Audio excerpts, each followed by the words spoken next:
Well, we want to welcome everybody. Hope everyone's having a good Monday so far. Again, I'm Andrea, and I know we have a ton of people all throughout South Carolina on this call today because we are with Charleston Apartment Association and Greater Columbia Apartment Association. So welcome you all. And I know there is a ton of people on here I don't know, but welcome. All right, Chris, are you good to go? You frozen? You frozen? Hey, Chris, you ready? Yep. Yeah. All right, there. All right, go ahead. Thank you. And did you remind everybody to put their questions in the Q&A? Oh, I did not. I failed on that part. If you have a question, please put it in the Q&A box.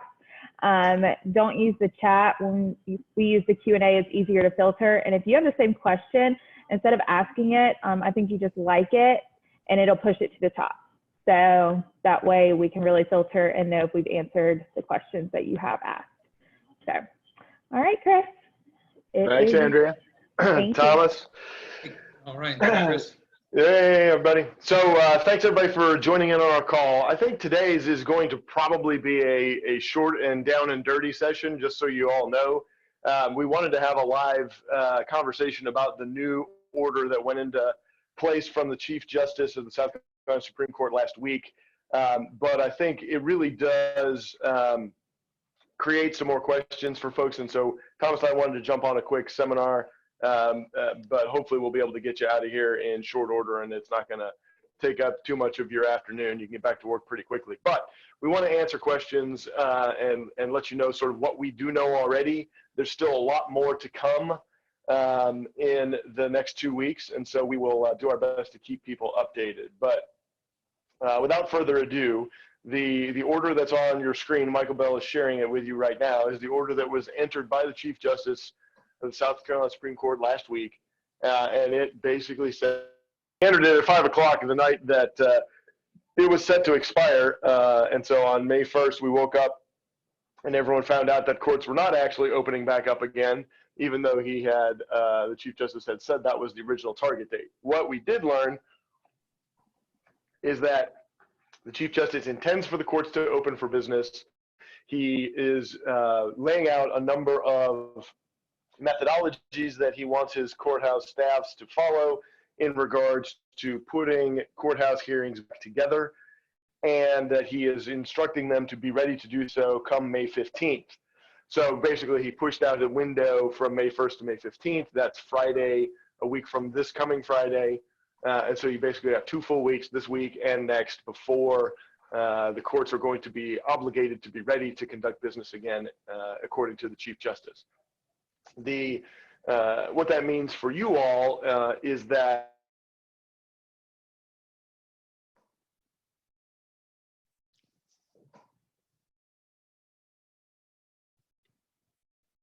Chris, I believe we've lost you again. Are you on the Wi-Fi?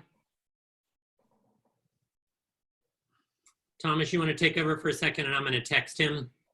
Yeah, absolutely. So what it means for you all is that, everything's somewhat going back to normal on the 15th, but there's going to be a lot of nuances. There's another operating order in effect as well. May 15th is the new filing date. There's some additional requirements for filing. Michael, if you could scroll down just a little bit. Yep. Right there. That's good. So that's the full body of the order.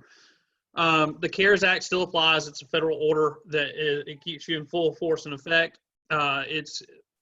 Chris is back. There you go. Yep. But yeah, it takes over. I mean, I was getting into what it means for them is that they can start filing on the 15th, but the CARES Act is in place. Essentially, that there's going to be some affidavit or some kind of written affirmation requirements that I know that y'all have circulated a form, or I don't know if you're circulating it beforehand or what you're planning on doing. I know our firm has one as well that we're trying to get it, so you don't have any hiccups once you get into court. So if you want to talk a little bit about that as well.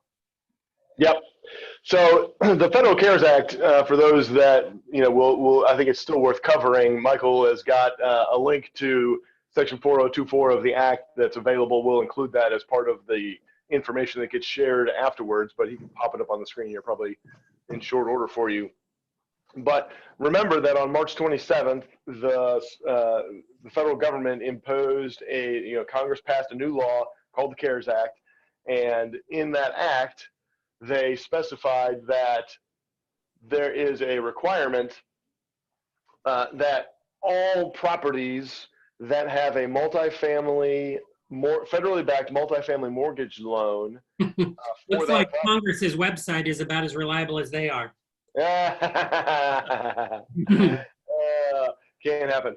So Section 4024 of the Act specifies that if your property is subject to a federally backed multifamily mortgage loan, then you are a covered property under the Act. And if you are a covered property, you are prohibited from filing evictions based on non-payment of rent for a period that runs through July 25th. 120 days from March 27th is July 25th. So if your property is one of those covered properties, then the courts in South Carolina will not be available to you because you're prohibited by federal law from filing non-payment of rent evictions. So the Chief Justice in his order makes clear that they expect owners to be ready to provide information to the court confirming that they are in fact eligible to be there. That means you're going to have in general terms, it's paperwork, but in legal terms, it's called an affidavit that you submit to the court saying that our property, this community, is not subject to a federally backed multifamily mortgage loan, and therefore we are not prohibited by the CARES Act or its moratorium from proceeding with this eviction filing. That's a process that's going to involve making sure you're familiar with the actual loans that are in place, the mortgages that are in place on that property. Each property is going to have a different answer. What we've learned in our conversations with our clients is that many properties, even in the same portfolio for a particular client, do not have the same answer as to whether this property is covered and that property is not covered. So there's a lot of work to be done if you're going to comply with this. The good news is that it's a finite window of time, at least for right now. It runs only through July 25th, and once we get past that time frame, then this requirement of providing documentation for each of your cases will also go by the wayside, and it'll fall by the wayside unless there's some new legal action from Congress. So getting your cases ready is part of the process. As we go into May, now that we know that cases are going to be eligible to be filed come Monday, May the 17th, 18th, then it probably behooves everybody on the call to be mindful of using these next 2 weeks as a way to make sure that you know what your information is in regards to your property's status, double checking with your counsel, whether it's our firm or Thomas's firm, to make sure that we help you figure out the right answer to that question, because it would be a shame to waste time sending a case into the courthouse and spending the energy and the money only to have that case be dismissed later because it was not proper because of the federal moratorium under the CARES Act. So we're suggesting that you use this time wisely, do your investigating, don't just wait till the last minute, don't wait until Saturday, the 16th of May to start sending your cases in to one of our two firms, only to find out that there's a whole bunch of other steps that you have to go through before you even can be considered eligible to submit those cases. So we really want most of our clients to be aware of the timeline, but we also want them to be aware of what can you do now? What are the best practices things? And the most important one is be prepared. Use this time wisely. Right. Get your documents in order. I mean, like you said, y'all are queuing, y'all will accept and hold, right? If you're waiting, I mean, everything can be queued up for the most part. Oh, yeah. That'll help facilitate. And it is important to reiterate that if the CARES Act applies to your property and you're trying to file a new eviction for non-payment of rent, it will be summarily dismissed. And there's no arguing around it if it's for non-payment of rent. The courts, I saw some questions related to, if it was pending, and the answer is you can still go forward, I believe, because it was prior to. If they're seeking a forbearance, there may be some few other differences there, because it says you may not evict or initiate eviction action, so that may put a hold on it. So you'd have to talk with ownership. You need to get everything in writing from ownership, and then they would need to get something from their lender. I mean, you want it all documented. You want it in writing because they're going to blame you. You're going to start getting to a finger pointing contest if you don't have it in writing. And so, like Chris said, preparation is the key. And like you said, they're accepting filings. So you can queue that up, get everything organized. And that way you're not delayed when it starts. Yep. Since you're both using the CARES Act, even though Congress's website is down, and I can't show it to everybody, the question that has the most votes right now for you to discuss is, please explain about eviction filing if you have a federally backed mortgage. And then another one very similar to that is, what if you have the Freddie and Fannie Mae loans? That kind of ties in together, I think. Yep. Sure. Those are both of those questions are the same. They are any Fannie and Freddie loans are federally backed multifamily mortgage loans by definition. So if you are in those categories, whether you know you have a federally backed loan, whether it's a VA loan, or I think the Department of Agriculture has a set of loans as well, or it's a FHA, which is Fannie and Freddie. Any of those are all for sure covered by the definition of federally backed multifamily mortgage loan. So if you are in that category, then you are a covered property. That's defined in the statute. And any covered property is subject to the moratorium. What that means is that the only cases you can file between March 27th and July are cases that are for something other than non-payment of rent. The moratorium only applies to non-payment of rent cases. So the federal government is prohibiting landlords who receive federal government assistance in the form of mortgage loans from filing non-payment of rent cases during the moratorium period, the 120 days from March 27th. But if the case that you need to file is for something other than non-payment of rent, that is not prohibited by the statute and is eligible to be filed. And we have, even in the times when the courthouse was closed, our firm has had a couple of significant situations where there was substantial criminal activity or threat to human safety or health that was going on a property. And so we've actually been able to file a couple of eviction cases for those already, even while the courthouses were technically closed. But going forward, once May 15th gets here, the courthouses will be open for business. And so even if you're a covered property, you will not have any real impediment from the courthouse anyway to filing cases that are for other lease violations that are not non-payment of rent. So keep that in mind. You answered a couple questions that are in the queue without realizing it. HUD properties or covered properties for violence, unauthorized occupants, all of those other reasons they can still file.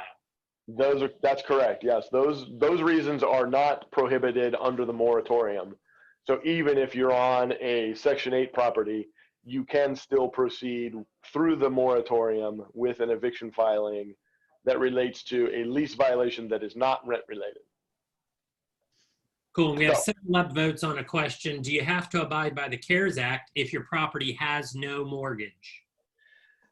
You are not covered by the moratorium if you have no mortgage. If your property is owned outright and has no financing attached to it any longer, then you are business as usual.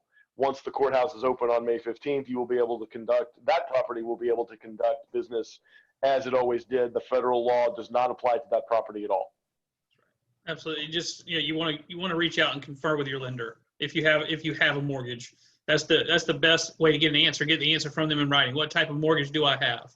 And is it federally backed? Or if you don't understand, is that federally backed? Or get whatever information you can and bring it to one of us so we can try to help ascertain, so that way you don't get stuck. You don't want to be the test case in federal court of a violation of the CARES Act, basically. You don't want to be that guinea pig to find out what happens. Yep. And so for paperwork purposes, back to the Chief Justice's order, the Chief Justice is going to expect that if you are one of those properties that has no mortgage at all, you are still going to be required by the court for the time being to provide documentation in the form of an affidavit again to the court confirming that fact. So someone at your company, typically the owner or your general counsel, since there's no lender, then there's no lender to write a letter for you, but your owner, the chief financial officer, the chief operating officer, the CEO, general counsel, anybody in a position to know, if it's an LLC, then the managing member of the LLC can sign an affidavit to that effect. But someone who has reason to know the facts will have to submit an affidavit to the court saying our property has no mortgage and therefore is not covered under the CARES Act because it has no mortgage at all. So that affidavit will still have to be entered. We're up to 21 questions. They're flying in fast and furious, and everybody likes the upvote feature. So the next question, will we need an affidavit if the eviction was filed back in February? You should not. If the court, once all the courthouses are instructed by the Chief Justice about how the CARES Act works, between now and May 15th, everybody should at the courthouses understand that the CARES Act only applies to new cases filed after March 27th. We can't promise that there won't be some local blips on the radar where that might not be the case, and we may have to argue with some folks for a little while, but the law says that you do not. Gotcha. And just a reminder to everybody who's listening in, this is Michael Bell, by the way. I'm not on video. If you have a question, please click on the Q&A button rather than the chat. Look to see if your question is already in the Q&A, and if it is, give it an upvote rather than asking it again. If you put a question in the chat, we're not going to see it, so please make sure you put it in the Q&A section only. The next question, this one has 5 upvotes. I have residents that have not paid since March. They are writing it out. Once the courts open back up, what can we do to get these cases moving? I filed on these residents back in March. Well, so Thomas may be able to speak to the actual courthouse procedures that are in the order, but the Chief Justice tried to address what his expectations are, but Thomas knows the lingo a little better at the local courthouse level once you fill them in, Thomas. Yeah, I mean, so if you file through Nationwide, it's still pending in your system right now, right? I mean, you're going to have an update come forward. If you filed on your own, the court's orders right now is that this may not even be an in-person eviction. Most of them should be, but they're talking about if you do have to have in-person hearings, to stagger them, they're going to be about 30 minutes apart from the last one that ends. Only necessary witnesses will be there. If you filed on your own, you should be contacting your local magistrate's court to find out what they need from you to see if they do need an affidavit or a form. But if you need to find out what kind of, like you said, we need to find out what kind of mortgage you have on your property first. As far as it, but if it's pending, you should be able to go forward. But they still may want an affidavit, so it wouldn't hurt for you to go ahead and find out what that information is for future reference. So you can go ahead and fill that affidavit out and just get it on file, because it may be like a one-time filing that you would be okay and taken care of. For the cases, maybe not with every single one. For the cases that were filed through our firm, Loebsack and Brownlee, using the Nationwide software, right. Most of the courts have sent those back to us to hold. And then the courts reopen and they start accepting filings again, then Candace and Rachel will send those back to the courthouse unless clients have, in the meantime, canceled them inside the software.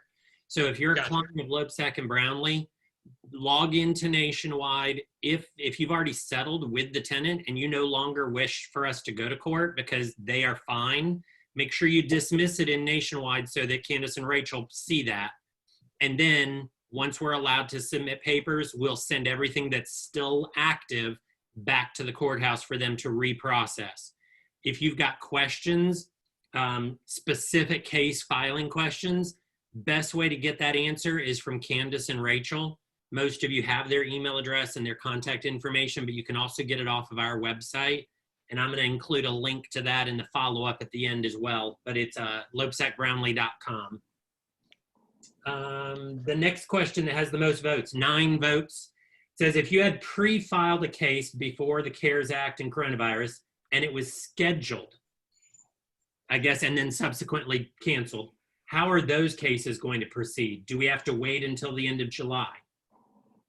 That's actually in the order, isn't it, Thomas? He talks about rescheduling hearings that were pending but then got canceled, right? Yeah, and May 15th is when they'll start rescheduling, because it was May 1st for those pending cases, but now this order has now moved it to the 15th.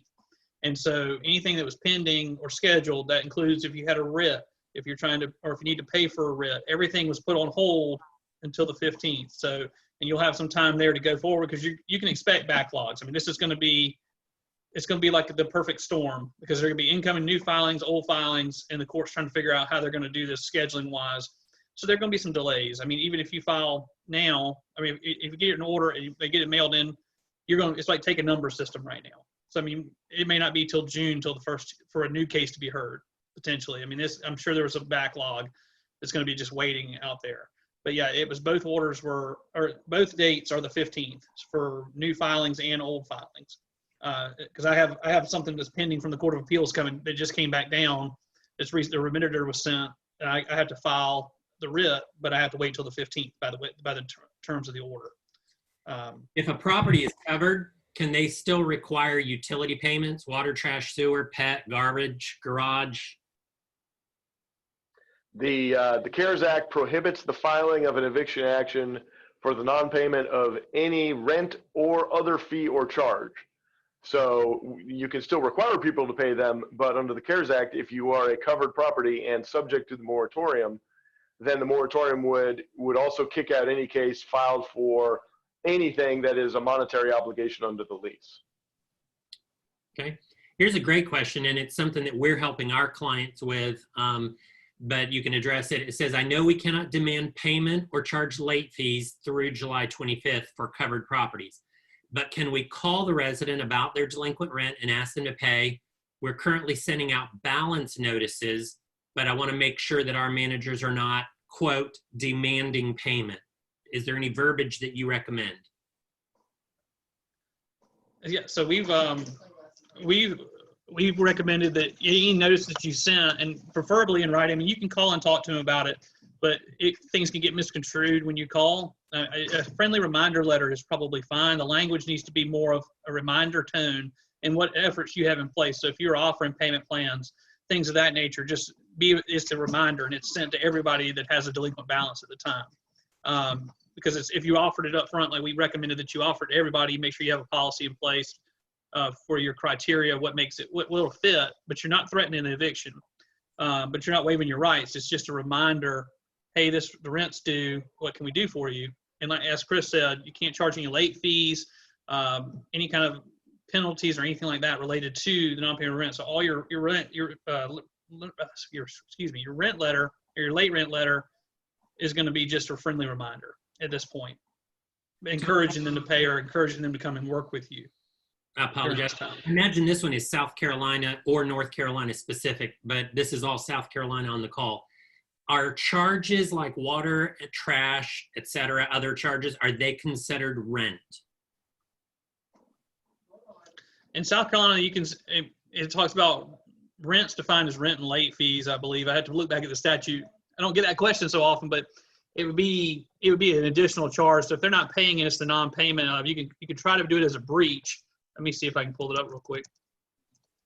But I just want to get the right definition for you, because it actually is defined in the Landlord-Tenant Act. And I wanted to read it verbatim for y'all.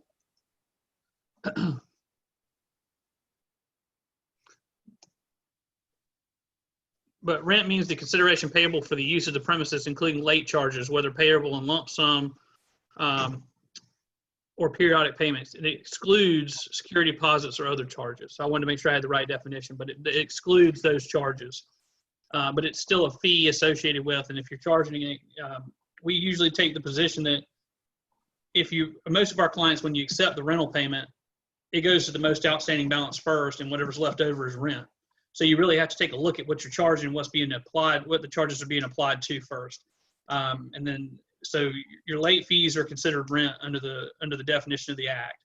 But your utilities and things of that nature likely would not fall there. But some of our clients also have the all-in-one rent. So the rent and everything's included in the base rent charge, if that makes sense. So in that case, it would be.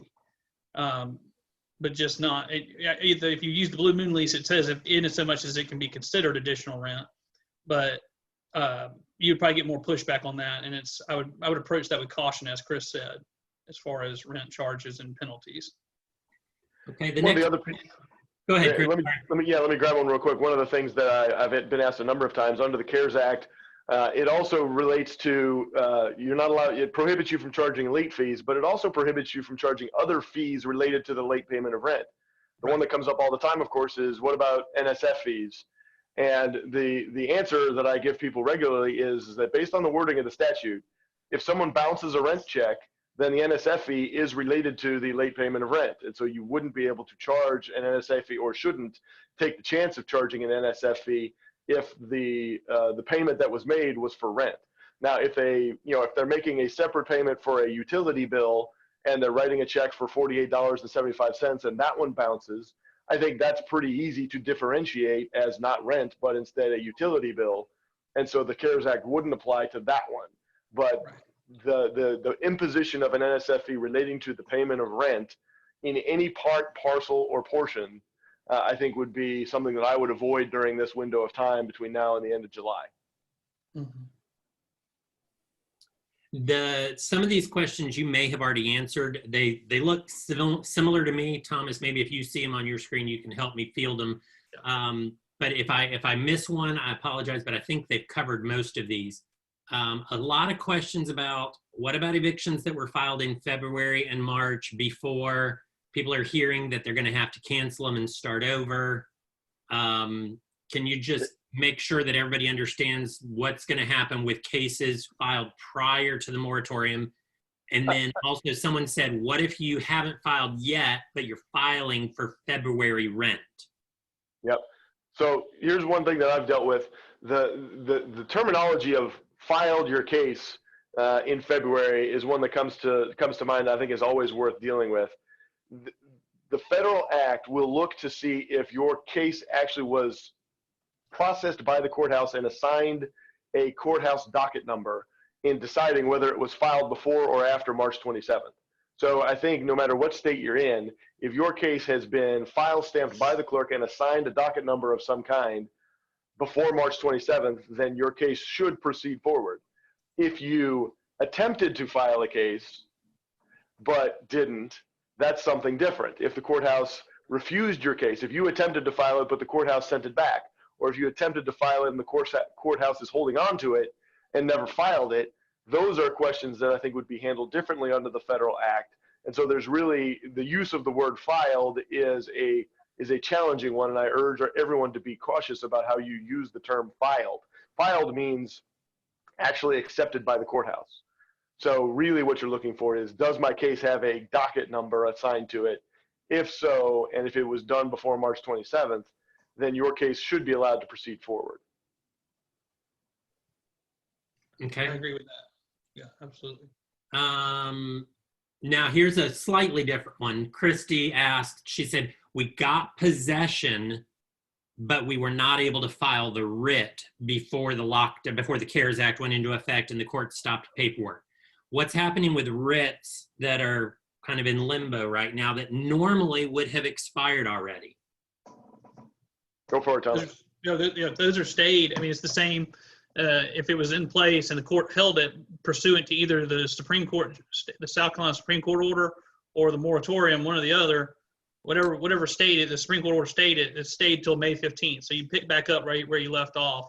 And if you had your case filed, like Chris said, everything's gonna, wherever stage you were in, it should start back up. Where it gets tricky, I guess, is if they were served and you were waiting on that 10-day time frame, they're going to probably get a little bit of extra time to respond once the courts open back up, or they may reserve them at that point. Because, I mean, it looks like, in civil court, they're given 30-day extensions if you failed to answer during time frame starting as of April 22nd. You have 30 days from April 22nd to file an answer. It wouldn't be so much of a stretch to see if a lawyer for a resident come forward and say, well, I should get that same courtesy, even though it's a 10-day timeline, because I didn't avail myself of those rights, or I was unable to answer because the courts were closed. So, I mean, that may be what you're looking at that point. But you should pick up where you left off in the case as is on May 15th. I would caution about the forbearance still, because the language does, in 4023, it does talk about evict or initiate eviction proceedings. So that could affect your case as well going forward. So you may want to check with your owners to see if they're seeking a forbearance, because that may change whether you go forward in your case or not, because it's still pending as of the 27th. One of the other pieces that, backing up one question, Michael, one of the other things that comes up, has come up a number of times, is people ask about, what if I'm filing a new case, but it's for a balance that was owed in February? And the answer to that, just to make everybody clear and on the same page, is that the CARES Act does not care what month was delinquent at the time March 27th's enactment of the law.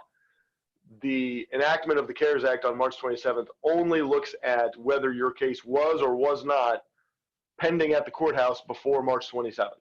It doesn't matter what months are owed. It doesn't matter what time frame those amounts accrued in.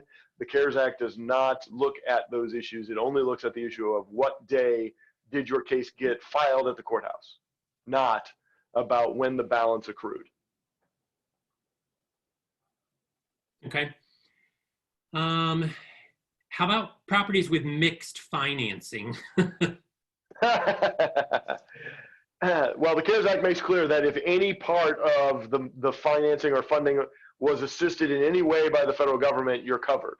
So if you have, blended financing and multiple loans or multiple pieces to the puzzle of how your loans are in place, if any of those pieces are federal in nature, then you're going to be covered. Right. Okay. And the order to not charge late fees and send late letters and all that, that is only if they are covered, correct? Correct. So if they're not covered, then they can proceed as normal. That's right. If you determine that your property is not a covered property defined under the law, then you are, in essence, permitted to conduct business as usual with any modifications you make as a self-imposed modification based on your company's policies and procedures during this time. But you may otherwise conduct business as usual if you've determined you are not a covered property. Right. And you'll have to still fill out, you'll still have to sign the affidavit. I know Chris mentioned that earlier as well. You'll still be required, that affidavit is going to be a requirement until the CARES Act sunsets. Yep. Two questions about fees. One is asking, do they have to refund credit card processing fees? No. And another one is saying, do they have to refund fees that they charged for non-compliance for not having valid renter's insurance? Neither of those seem or sound like they are related to the late payment of rent. And so the CARES Act is very specific that the fees and charges that are prohibited are ones related to the late or non-payment of rent. So if the fees you're worried about relate in any way to the payment of rent, then they're prohibited by the CARES Act if you're covered by the property, if the property's covered. But if the fees you're talking about are not related to rent or late payment of rent, then they would arguably not be covered under the CARES Act. Someone's asking, they said, I'm not a client of either of your firms. Do you know where I can get an affidavit to prove we have no loans? We think the courts are preparing them. We've heard colloquially that the courthouses, at least some of them, are going to have their own paperwork. So you should be able to get it from the clerks themselves. And check the sccourts.org and go to, on the right-hand side, there's quick links for forms, form search. And if they do put one forth, you should be able to find it under the magistrate or summary court heading, if they have one, and or your local magistrate, like Chris said. Speaking of local magistrates, if I could, for a moment, this one applies to everybody, regardless of whether you're covered or not covered. The courthouses that we deal with regularly have made a point of talking to our attorneys and staff. During the course of this, we've talked to a number of them for matters related to filing cases that are different, criminal activity cases that needed filing and things like that. They've all made clear that the one thing that is universally true, and that I think every one of them would ask of you as our clients, customers, and fellow citizens who deal with the courts in South Carolina, be respectful of everybody at the courthouse. They are going to be substantially overworked. Their operations are already complicated, even in a good month, and they are now going to get really, really complicated. Everybody's going to need a little extra grace, and any property that gets on the bad list of anybody at the courthouse, of their local courthouse, is not going to be happy about it in the months ahead. I think it's very safe to say that if you don't give them some grace, and if you make their lives even more complicated than they already are by being a pain in the neck, obstinate, or arguing with them or fighting about things, I think it will not go well for you after that, because the judges are going to be very protective of their staffs. They know how hard this is going to be. So make extra sure that you are being as polite, pleasant, and professional as you can be in any interactions you have with the courthouse staffs. And Thomas can correct me if I'm wrong on this, but for our clients at Loebsack and Brownlee, we have a We've always recommended that our clients do not contact the court. The only time you would ever contact someone other than us is when you're actually scheduling the lockout with your local constable. But for everything else, you should always be contacting us. Candace and Rachel are your number one contacts. If you go around us and you contact the court, you could short circuit the process. You could do more harm than good. So always reach out to us, never directly to the court. And if the court contacts you, very respectfully remind them that you're represented by counsel and that they need to contact us as well so that we're not kept out of the loop. I agree. I mean, the less people they have to talk on the phone with or have visits from, it's going to make it easier to help this to be a smooth transition. Two questions from Lou that are related. If they don't use the forbearance, does the CARES Act still apply? Yes. And if they have the PPP, can they still evict before July 25th? I don't know if that really applies. It does not. No, PPP's doesn't apply in this situation. That's for employees and your payroll. Yep. But yeah, the CARES Act does not discriminate based on whether you got forbearance. There's the section of the statute that you're talking about is section 4023 that deals with forbearance. Properties and communities are allowed to seek forbearance of their mortgages if they have an FHA mortgage. And if you do seek that forbearance, you have an obligation to continue to give your tenants a forbearance on eviction cases for non-payment of rent during the entire time that you seek forbearance. So even if it extends past July 25th and you're seeking forbearance of your mortgage for that property for the months of June, July, and August, let's say, then in August you have to give tenants forbearance from non-payment of rent evictions, even though Section 4024 of the CARES Act says that the moratorium ends on July 25th. So they sort of play together. It's a little convoluted, but if Thomas's point earlier is that if your property is receiving forbearance of its mortgage payment, then you need to advise your counsel, your attorneys of that fact so that we can make sure that we are helping you stay on the right side of compliance with either section of the CARES Act that deals with non-payment of rent evictions. Right. It could have a negative effect, and it could cause you to lose your forbearance. Several people have asked if this applies to Georgia and North Carolina, and I've been responding via text. The CARES Act is federal, so state doesn't matter. But what about the affidavits that go along with it? What are you expecting in Georgia and North Carolina? I know for sure that every court is going to require an affidavit of some kind before they will issue a judgment. Georgia is the reason why South Carolina is already out ahead of this is because in Georgia they're having a debacle where the Atlanta Journal-Constitution exposed a number of cases that got filed by properties that weren't allowed to file under federal law. And so that made headlines down there, and I'm sure it informed the Chief Justice's decision to include in his order last week a very clear and unmistakable requirement that new cases come with supporting documentation establishing their entitlement to be filed. Georgia is almost certainly going to rectify that problem one way or the other now that it's been brought to light by the Journal-Constitution. But in short version, we practice in all three states, and we were planning to submit affidavits in all of our cases anyway, because there's no way to make sure that you're going to get the outcomes you want if there's a loophole left open. So regardless of whether it's legally imposed at the state level or whether it's something that's dealt with by the magistrates on a case-by-case, county-by-county basis, you're going to have an affidavit of some kind before a magistrate in any state is going to award a final judgment, at least in our estimation. Okay. Chris, I just texted you a long question from Donald Wood. Everyone knows Donald. Hey, Donald. I'm going to mark that as answered live and then let you cover that in a minute after you have a chance to read it. Okay.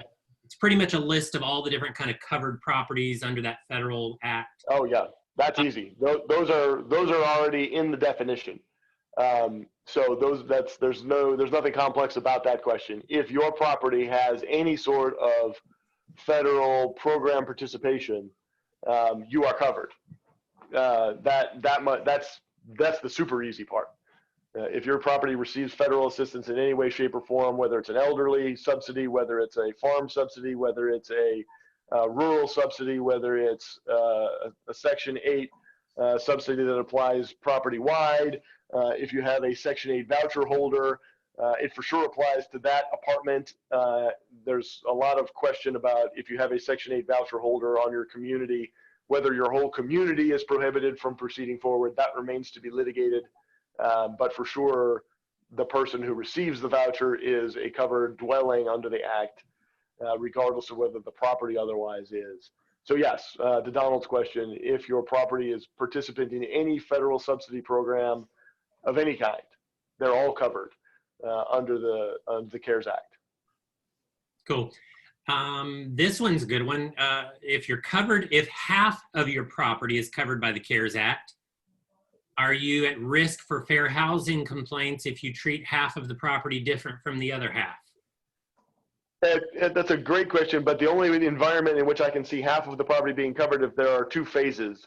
I can't imagine that it's not a phased answer to the question. And so if one phase of your property has certain financing and the other phase does not, has different financing, there's no risk of a fair housing complaint based on you following federal law and mandates between the two phases. So no, as long as that's the basis, I don't think there's any issue really. I agree. That's your nuance, is that you're complying with federal law. I mean, that's your protection, absolutely. Cindy, I am looking at a chat, even though I said I wasn't going to, and I see that. Chris, Thomas, I know we've covered it in our other classes, webinars dealing specifically with the CARES Act. July 25th falls on a weekend. What can they do over the weekend? They can send letters. On Monday? Okay. Post office runs on Saturdays. So, yep. I mean, you can send it out, yeah. Yeah. That's when your notices. That's right. You can, you're not allowed the 30th day, the very end of the 120-day period falls on a Saturday. Mm-hmm. You may send out notices the next day on Sunday. There's nothing that prohibits you from coming into the office, having special hours.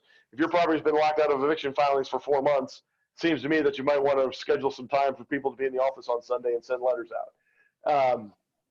Probably there will be a lot of different things that happen between now and then. So I'm not too worried about that because I suspect that there's going to be some changes made to the Act in some form or fashion between now and July 25th. But technically speaking, if you put the notices out on the 26th on Sunday, that gives you the fastest turnaround. But if you send them on Monday the 27th, all that means is that you just have to wait 30 days from Monday the 27th before you can file non-payment of rent evictions in August. That's all.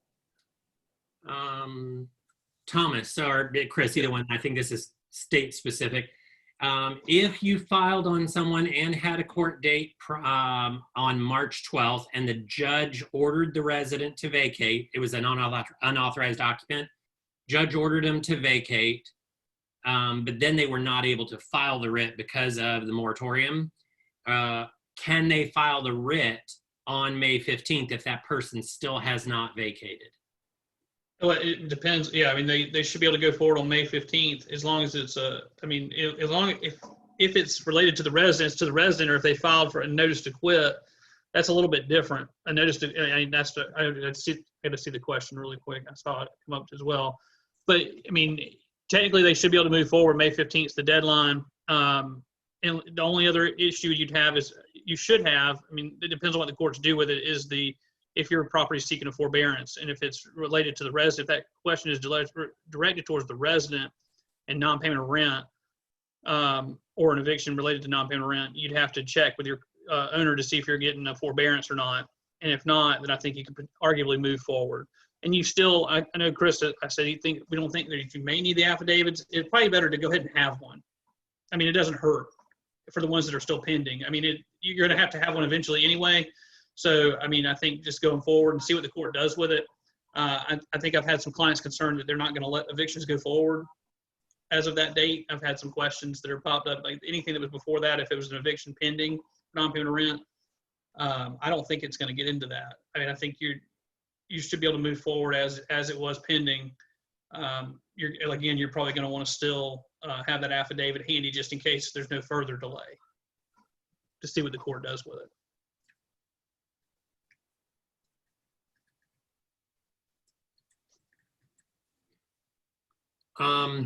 If they filed in February and they took rent, they took a payment plan in April, can they still proceed? It's probably, that's probably a state law question. Yeah. Generally speaking, we've told all of our clients that if you entered into a payment plan and you didn't include in your payment plan whatever the outstanding balance was that you already filed on, then you probably did your payment plan wrong. But I'll let Thomas weigh in on how South Carolina law would intersect with that general piece of information. That's a very fact-specific question.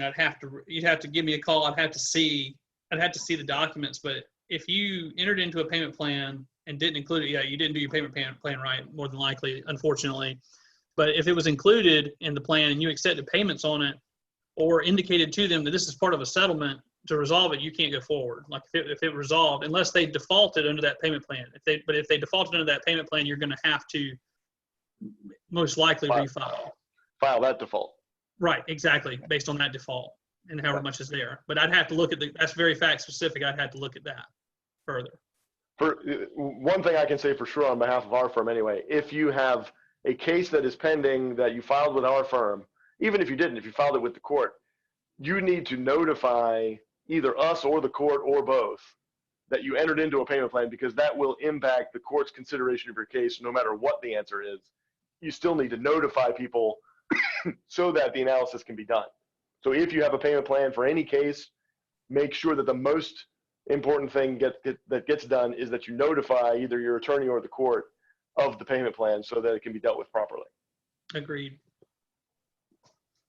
Thomas, I'm going to let you read the one from Ryan, and maybe you can consolidate it and answer it, because it's over my head.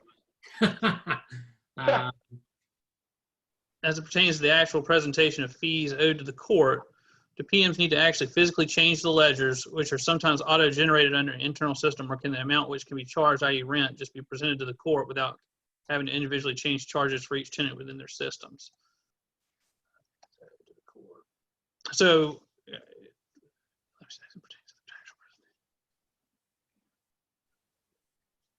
I mean, I think you'd have to at least show a credit or something along those lines. If late fees auto apply, if you may want to clarify, anything that's auto generated from it, like it's an internal system. So if it automatically generates a late fee, you're going to want to show either a credit or something off of it. Because if you get audited under the CARES Act, if somebody were to file suit and they audit you and they see these charges, then there's no issue of a credit written or anything like that. Or if it doesn't apply, as far as fees and charges, I think you'd want to credit it back or show some kind of accounting to make sure it was reconciled. We're getting close to the end. Just a few more, and some of these, again, I apologize if you've already answered it. There've been so many that I'm having trouble keeping track of. This is a good one. How can we explain to residents that the canceling rent movement is not a good idea? Ooh, the Supreme Court's Chief Justice actually included that in one of his orders, didn't he, Thomas? He did. That's right. It was a statement from the court after the order went out, because he thought it was a free-for-all. Everybody thought it was a free-for-all, and it was martial law, and they didn't have to pay their rent. But he encouraged everybody. You still have that one, don't you? Yeah, I'm looking for it. Yeah, okay, it was like a week after the initial order. I think it was like March. So the answer, the best answer for the client who asked the question and for everybody else is that if you have a resident that thinks for some reason that they don't have to pay rent and their rent's been forgiven, the answer is, how do we tell the residents, is that you show them a copy of the Chief Justice's order, which says that this in no way forgives people's obligations to pay rent. That's probably the most persuasive statement on the topic yet. And if you're a client of our firm, we sent that out in one of our email campaigns. You can also download it from our email campaign archives. Of course, you'd have to be a client and you'd have to have a login password. Or you can go to the South Carolina Judicial Branch website, and all of the opinions and orders are posted there as well. We'll be giving you a link to their website as a follow-up, so you could search for it there as well.